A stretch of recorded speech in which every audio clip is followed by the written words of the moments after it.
దేవుడు ఆజ్ఞాపించింది ఈ మాట, లేఖనాలలో స్పష్టంగా రాయబడిన మాట. నువ్వు దేనినైతే మొక్కుకున్నావో, లేకపోతే దేనికైతే నేను బద్ధునిగా ఉంటాను, ఈ విషయాలకు బద్ధునిగా ఉంటాను, దేవుని ఆజ్ఞలకు బద్ధునిగా ఉంటాను కదా, ఒప్పుకున్నావో, ఎవరైతే ఒప్పుకున్నారో, కమిట్మెంట్ తీసుకున్నారో, అదే కదా దాని అర్థం. ఎవరు ప్రమాణం చేశారో, ఎవరు నడుస్తానని వెంబడిస్తానని తీర్మానం చేసుకున్నారో, ఓ మొక్కుకొనిన ఎడల, లేక తాను బద్ధుడొకటి ప్రమాణం చేసిన ఎడల, అతడు తన మాట తప్పిపోకూడదు. ఖచ్చితంగా నెరవేర్చవాలి. తన నోటి నుండి వచ్చినది అంతయు నెరవేర్చవలెను కదని లేఖనాలు మాట్లాడుతున్నాయి.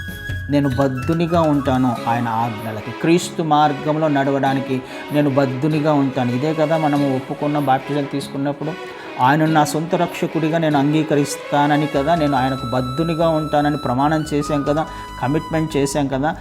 చేసినదంతయు నెరవేర్చాలి, ఏది కూడా తప్పిపోకూడదు. మరి నెరవేర్చే వారముగా ఉన్నామా లేదా? ఆయన ఖచ్చితంగా ఆజ్ఞాపిస్తున్నాడు, ఖచ్చితంగా మాట్లాడుతున్న మాట, ఆజ్ఞాపిస్తున్న మాట. అలా చేయకపోతే ఏమవుతుందట?